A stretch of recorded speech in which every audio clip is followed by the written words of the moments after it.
La Comisión de Derechos Humanos de la ciudad celebró el anuncio del gobierno capitalino sobre la desaparición del Cuerpo de Granaderos y señaló el número de quejas que existen por violaciones a las garantías individuales. Veamos cuáles son.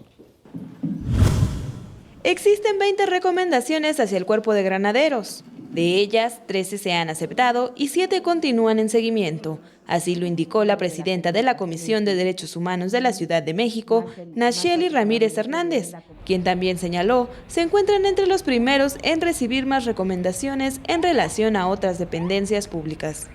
Y es un cuerpo bastante de recomendaciones relacionadas con el actuar de este cuerpo policíaco.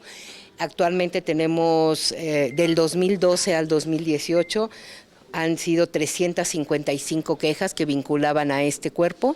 De estas, 113 siguen en investigación y generalmente era el uso excesivo de la fuerza, el no acatamiento a protocolos de protección y de seguimiento y pues bueno, digamos que el cuerpo no había sido en términos del manejo protocolario de derechos humanos muy acertado. La presidenta consideró una buena solución la desaparición del Cuerpo de Granaderos y sumarlo a otras corporaciones y tareas de protección civil, pues indica, los policías están para cuidarnos y no para violentar.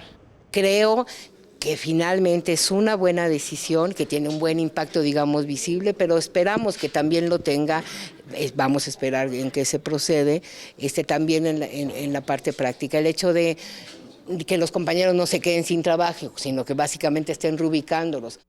Ramírez Hernández informó que la comisión continuará con su misión, que es defender y garantizar los derechos humanos de las personas que habitan y transitan en la capital. Por lo pronto, se presentó un anteproyecto ante el nuevo gobierno, que no pone en riesgo las funciones sustantivas de la comisión. Con imágenes de Liber Rodríguez, Iraíz Morquecho, 21 Noticias.